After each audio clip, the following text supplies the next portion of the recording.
All right, guys, we're back and with the Kevin and Fred show. And this week, I'm excited to be joined by Karen Briscoe. Karen, how are you doing today? Hey, I'm super and I'm thrilled to be a guest on the show. Awesome. Well, I'm glad we could do this too. We tried to do this a while ago, and I've had some unfortunate fumblings with my schedule over the last 2 months, but I'm so glad that we finally got the chance to connect today. I remember, first of all, you and I met years ago in a mastermind because you sell a lot of real estate. I want to say if I'm not incorrect, north of $100 million your team did last year. There in Virginia, Northern Virginia, technically, inside the Beltway. Is that how you say it? Yes, because we're part of the Washington D.C. metro region, but G on the V side, the Virginia side. on the Virginia side, awesome, and so obviously, any team that's doing $100 million sort of speaks for itself, but, um, one of the things that we wanted to make sure we talk about today is how you got to be that successful. You've written books, and one of those I wanna talk about today too as well, and sort of some of the cool stuff that has led to, so really looking forward to our conversation, and I just really wanted to say thanks a lot for being here. Oh, yeah, me too. And yes, there's lots of stories to share. I bet there are, right? So let's start with this if you don't mind, Karen. For those folks that don't know you or haven't met you yet, how would you introduce yourself? And if somebody was to say, Karen, tell me about, how long you've been in real estate or what brought you to it, how would you answer that question initially? Well, I actually started out in dirt out of college in the Dallas area, and I worked for a land developer, Trammell Crow, and we put in streets and utilities and sold lots to home builders. And my husband's career took us to the DMV, the DC, Maryland, Virginia area for his public policy. And I mostly was a stay-at-home mom for about a dozen years, due to a couple of things. One, my husband's career required a great deal of travel and no family around, so I couldn't quite figure out the logistics of that. And I wanted to stay home. My mom was a working mother, and so I wanted to, and we were blessed for that, although it was challenging at times. And then when I wanted to reenter the workforce, when our son reached kind of the middle school years, I wanted to go back into commercial real estate. And there's this perception, right, that the commercial people they do all of the really intellectually challenging work, like market knowledge and negotiations and strategy. And I went to work for the Staubach company. It had the Nextel account, and it was the sales engineering warehouse offices. And I actually found it to be extremely boring, Kevin. I mean, I was like, once you've seen one of those, you've seen them all. And it was actually during the tech bust in the early 2000s, and there is no money in disposition, in really in any field, but for sure in real estate. I'm like, I really, this isn't what I thought it was going to be. And so a friend of mine said, well, why don't you try residential? And again, I had this perception. So I was like, sure, why not? And I did, and I met with success pretty rapidly. I think, some people would say, kind of rookie of the year kind of status. And because I saw that I had the opportunity to bring what I call both sides of my skills, the hard skills from the commercial side, but then the soft skills of relationships, and really having, wanting to serve people. And I think that bringing those two together has led to my success, or a lot of my success. So as often happens, that gets attention, right? When you Absolutely. and I love her very quickly. And so one of the top agents, actually in the nation at the time, she was number 10, Sue Huckaby. She and I knew each other from church, and she invited me to join her team. And then because she was ill in '06, she asked me to become her partner. And then I took over in '08 when she passed. Well, so as you may recall, what happened in '08 in real estate, this is, nationwide, worldwide crash. I mean, the financial markets crash, real estate market crash. And here I am. I had just taken over this mega luxury business that just crashed around me. So I'm for one thing, I'm definitely persevere, but I also had that a little bit of muscle memory left from the savings and loan crisis in Texas in the '80s. And so I made a lot of adjustments very quickly. And I think that is one of the reasons why I thrived, in addition to my determination. In '09, brought on my current business partner, joined me, Lizzie Conroy, and we set about rebuilding the business. And as we did that, many people said, "How did you do it?" Right? I mean, Exactly. many people, I say many people, the people who survived the market crash, but I had this additional pretty significant event happen at the same time. So that led to a lot more people wanting to know, led to coaching, training, speaking. And that invariably led to people uh, wanting to know more of my story or hear more of my stories, right? Because I do have a lot of stories to go along I bet. with all Yeah, I my bet. training, and found that they're very sticky. So the idea is if you have a training or education or coaching and it doesn't have any impact, right? If it isn't effective, then you're just entertaining, right? I mean, but if you can remember it when you need it and it has an impact on your business and life, then it's going to, be much more impactful. So these sticky stories led to people saying you should write a book. And that's what led to Real Estate Success in 5 minutes a day. And the idea of the 5 minutes a day came from, I heard over and over again so many people saying they didn't have enough time. They didn't have enough time to invest in their personal and business development. And so to just kind of break down that barrier, the limiting belief, I said, well, do you have 5 minutes a day? And everybody said yes. I was gonna say, And did anybody say no? Has anybody no, said no? I nobody don't said have no. 5 minutes. Everybody Okay. said they had 5 minutes. So that in itself opened the door, right, to break down their limiting belief, their barrier. Because I was like, well, if you invest 5 minutes a day, then you'll start to build this wealth of knowledge, right? And it turns out it's actually even more impactful than I even anticipated when I wrote the book and had the idea. Because what often happens, again, back to training or coaching or any type of, um, you know, that type of education, often it's a tsunami style, right? You just get so much of it that you really are very frequently not able to put it into practice. Right. And putting into practice or having some sort of way to remember it, some sticky, right? You're not going to remember when you need it, and so that it's not going to become, beneficial for your business or life. So this idea of writing a book that's, an everyday reader has been around in motivational and spiritual religious literature for a long time. I didn't invent that. But what I did was bring the two ideas together and say, well, what if it was in a business book? So that the real estate agent, you talked about shiny object. That's me. Yeah. Yeah, well, that's most real estate agents, right? I think Yep. many thrive on that because they love the every day is, got some aspect of it's got, a new client or a new, a new property to show or a new, market Something exciting, right? strategy. Something Yeah. new. Yep. Yeah. So I think they thrive on that. And I think that's a good thing. I'm not trying to stop real estate agents thriving on the way they operate. I was like, well, gosh, I will bring this to the agent because if that's the way they actually operate at their highest and best self, right, which is how we value real estate, so that's what we should be looking at for ourselves, then it could actually have a huge impact. And that's what I found is that people who follow the 5 minute success, they find that they can either knock over a domino, like they'll start to do one thing and it'll just, knock over more and more and more. Sometimes it has a ripple effect, right? Like, so you throw the pebble in the pond and, it ripples out. Sometimes it's a snowball, right? So like you just got to build on it. But sometimes it really can be exponential. Like it'll like be a paradigm shift. Like you'll just like start to see things a new way. And so I've seen all of them. But the idea is it gets people into business and personal development, which is, as you know, is going to have the most impact long term on people's success. Undoubtedly, yes. Um, I people say this different ways, and it has been said many different ways. And so there's the mechanics, like there's that part of business that you've got to know.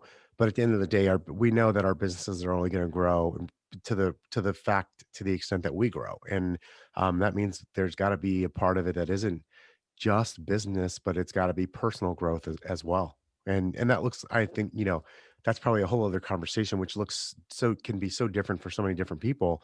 But at the end of the day, I think that's a principle. We've got to be able to grow if our businesses are going to. Yes, I mean, really, you're going to reach a capacity of your ability to do whatever time and space and energy that you have, and so to you have to raise that lid, if you will. I think that's John Maxwell talks about that, about how you have to raise the lid of the leader in order for the business and the operation to grow. And so this is a way that people can do that. Now, that being said, having this idea of something different every day, my publisher said yes, but there's got to be some basic principles there because it's not so hit or miss, like every day is different. There's got to be some core. And I said, yes, of course there is. So the core principles of a 5 minute success are, the first one is commit to get leads, right? So tell, salesperson, entrepreneur has something, a lead to work on. They have really, that's their job one, lead generation, right? Business development, prospecting. So there's topics on that. Then there's consult to sell. So that's where the, the salesperson, the agent, the takes the lead or the idea or through a process that leads to, at the end, some sort of business transaction happens. What often happens is people get on this, loop of only being as good as their next deal, right? They get a lead, they get it to settlement, they wake up, they do it again. So there are principles to connect, to build, and grow, to create scale, leverage systems, Yeah. create an ongoing enterprise. And then, as you mentioned, this whole mindset motivation piece, because to really grow, the agent, the person has to grow to really achieve at a higher level. And so that I call success thinking, activities, and vision. So it's the having the vision of what you want in your business and life, think about how to do it, and then set the actions in place. And that all leads to the sweet spot of success. So there's topics on each one of those.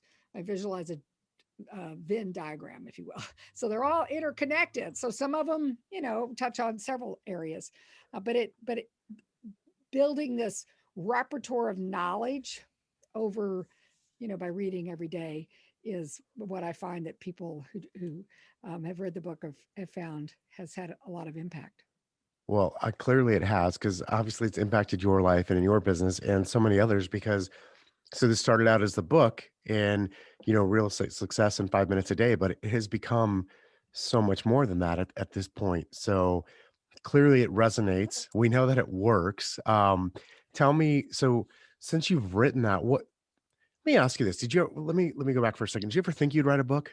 Did that thought ever come to you Well, prior to this? Well, I had many people tell me to write a book. So that's where the idea came from. I actually had the limiting belief that I didn't have enough time. Isn't that hilarious to write a book? A person who writes a book about time, and now I've kind of become this little time guru. Um, what I was in a coaching program, actually more about life coaching rather than a business coaching. I've done business coaching and masterminding and all different kinds of, as you have as well, and many successful people do. But I was in this coaching program and we had a retreat, and I'll remember the day very vividly. We were to share what was stopping us from doing what we said we wanted to do, and my idea was to write a book. And I had this just epiphany. A light bulb literally went off. In fact, everybody who was there still remembers it. That the only one stopping me was me.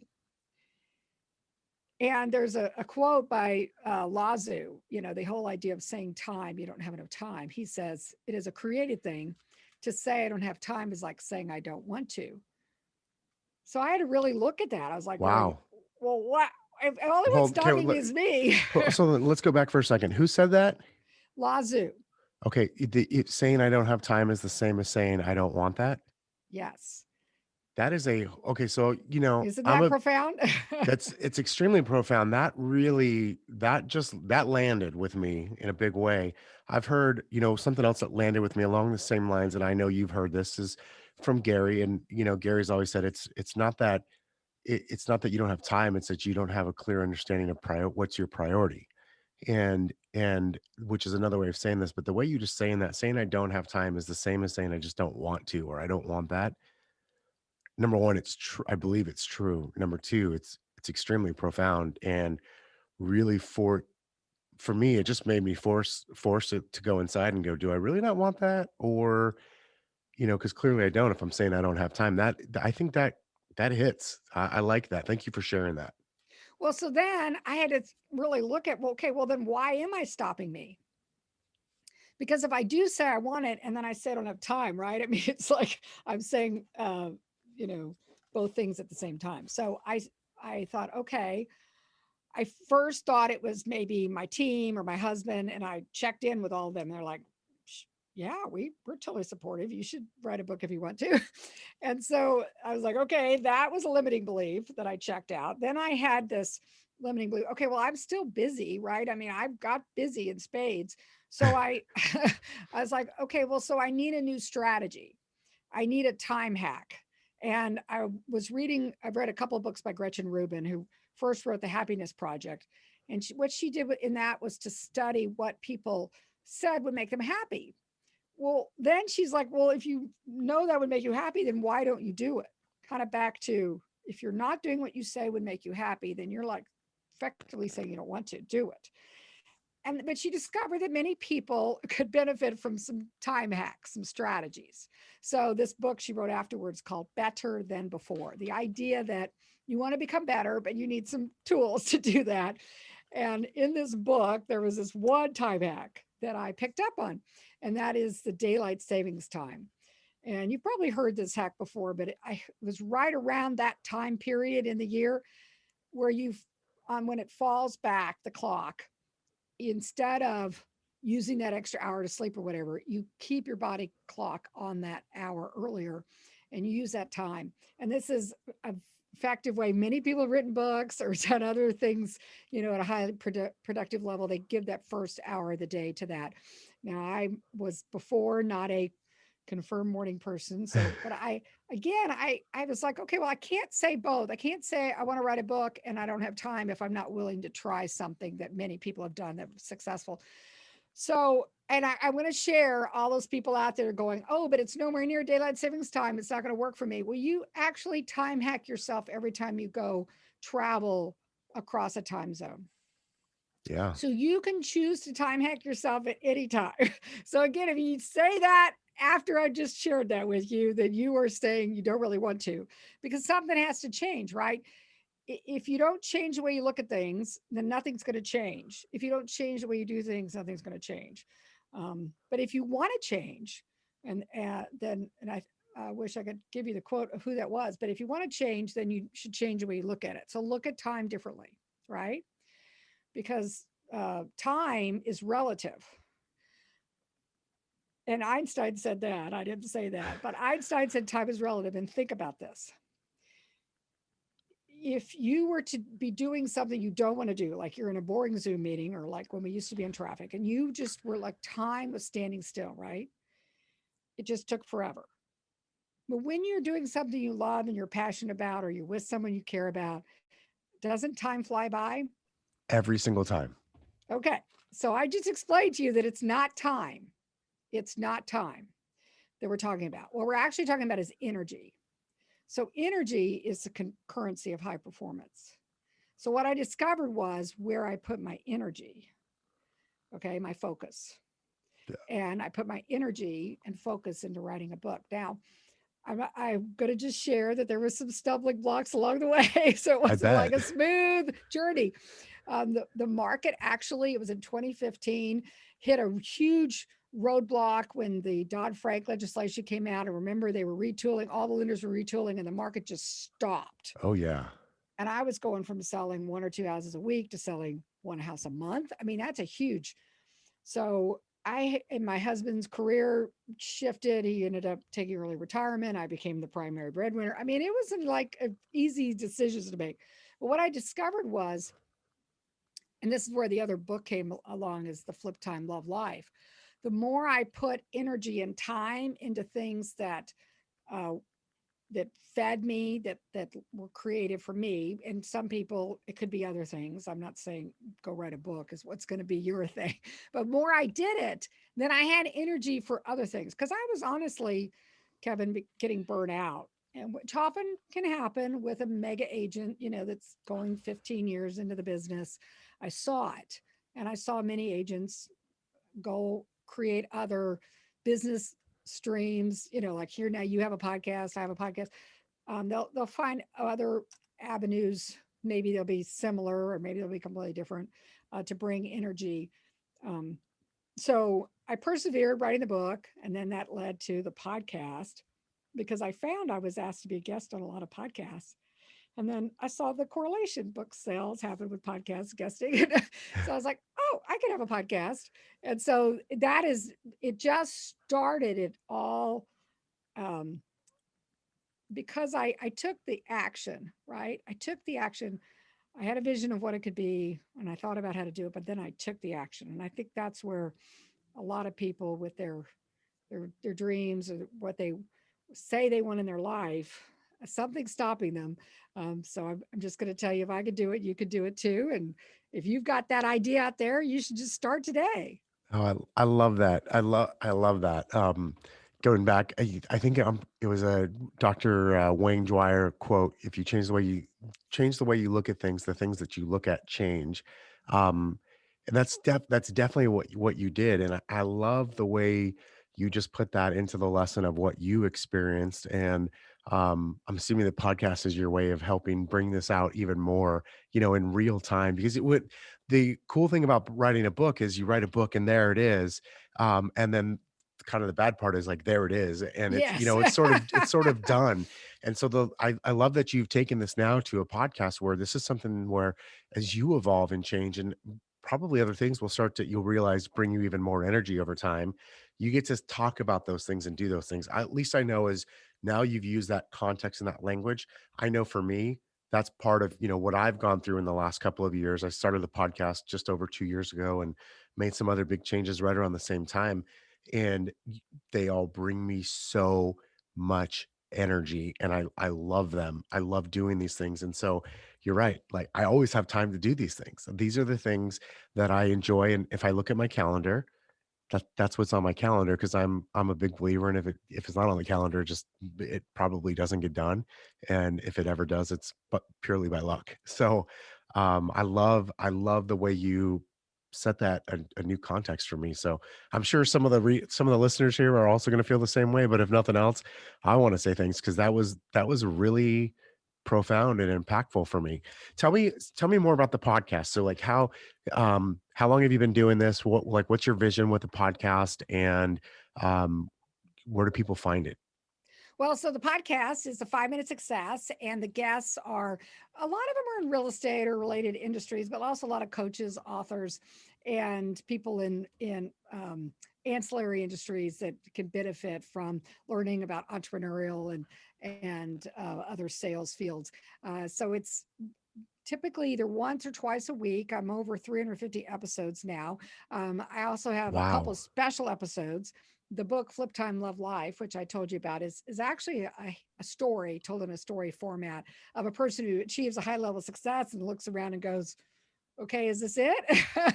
And so it's told. I don't know if you're familiar with Joseph Campbell and the Follow Your Bliss, but the idea that we all have a calling to either creativity or contribution or whatever it is your calling is, and that if you're not following it, you're probably feel like something's missing, right? So that book, there's actually now two books in the 66-day challenge series. What I found was many people saw the Real Estate Success in 5 Minutes a Day book and they're going, wow, that's really big. And I'm like, well, but you're only reading a page a day. Why do you care? But then some people are like, well, I want to just focus on lead generation. So I created these 66-day challenge books where you can, one of them is Commit to Get Leads, 66-day challenge. The one that just came out is Consult to Sell, 66-day challenge. The idea you can focus on conversion if you want to just give that a punch. And then the other thing I was going to share about the writing the book and what that's led to, when I went through those two epiphanies, there was a third, and this is about urgency. So a lot of people, myself included, I was like, I'll do that when I'll write a book when I Oh retire. I'll yeah. write a book when my kids go back to school. I'll write a book when the kids get out of school. I'll write a book when whatever, or whatever it is. It's not to have to write a book. And there was a third book I read during that time that was all happened like bam, bam, bam, called Big Magic by Elizabeth Gilbert. You may know her from Eat, Pray, Love. Absolutely. The ideas or the concept in that book is there's ideas in the universe and they come to someone because the universe believes it's your calling or you may be the one to take it. And bring it to fruition. When you don't act on it, and if it's idea was time to come, then it's going to go to someone else. And I'm sure you've had this happen, right? Where you've had an idea and somebody else did it. In fact, if you just look at history, like the electricity wars, you Yeah. realize that Edison, Westinghouse, and uh, um, Nikolai Tesla, Tesla. yeah, Yeah. we're all working on electricity at the same time. Okay. So if you think about this urgency, if you don't do it now, when are you going to do it? So I want to leave that message with your community, your audience, because many people put off life. That's why it's called Love the Life You Have Now as you create and co-create the life of your dreams. The idea is you want to do both. You want to love it now and you want to create what you have for the future. Gosh, that is so good. First of all, I can't wait to go back and listen to our conversation and take notes on it. I already did take a couple notes, but I'm gonna go back and re-listen to our conversation, probably even before I release this, because I'm selfish like that, and that's what you get to do when you're the host When of the you're the podcast, host, yes. right? But gosh, there's so many good nuggets in there. So, Karen, before let me ask you this. I know we're starting to run low on time. What should I have asked you, or what should we be discussing today that we haven't discussed yet? Whether it's about maybe your personal story or some of the stuff you have going on, or maybe just whatever it is that you're preparing to start make more time for. What should we be talking about? Well, the one thing I realized in your previous question is I went to urgency and I didn't share how to get a hold of me, but everything's in the number 5 minute success. So the website, the podcast, you want to look up the books, Real Estate Success in 5 minutes a day, and then the two commit to get leads and consult to sell 66-day challenges and flip time, love life. And also I have opened up a couple more slots for coaching. So if someone has an interest in working with me, you can go to the website and click work with me and get a 30-minute slot to visit about how that would work and how I could help you achieve the life you love. Because I think that's it. What I had many times I get people ask me about this whole time thing, this whole time quandrum, and they I want to bet. they want to pigeonhole it into productivity, right? Like work-life balance. And I'm like, well, work-life balance has this perception that like there's this teeter-totter, like or a balance, and one side's going to be up, work will be up, and life will be down. So life will be up, but work will be down. I'm like, oh my gosh, it's all life, right? First of all, and second of all, if you focus on what you focus on expands, right?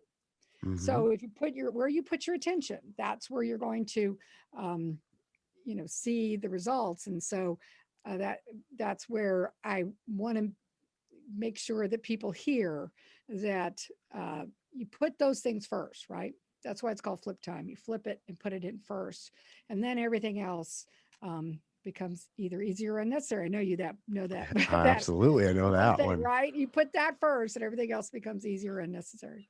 Yeah, yeah, that's so good too. You talked about like what you focus on. Like that is going to be the thing that grows. And the truth is that goes for good and bad, right? If we focus on the bad things or things that we don't want, we know that we're going to get more of that, and so we've got to not do that. And I think that you've shared so much wisdom in such a short period of time. I can't wait to listen to this episode again and take some notes from it, more readily, so I can pause it and do that. Um, Okay, so tell me again the website. I want to make sure it goes in the show notes. We'll link to everything here in our show notes, but give me the URL one more time. So it's the number 5 minute success. 5minutesuccess.com. Yes. Awesome. And for those of you who aren't, you could just go to the podcast page or the notes.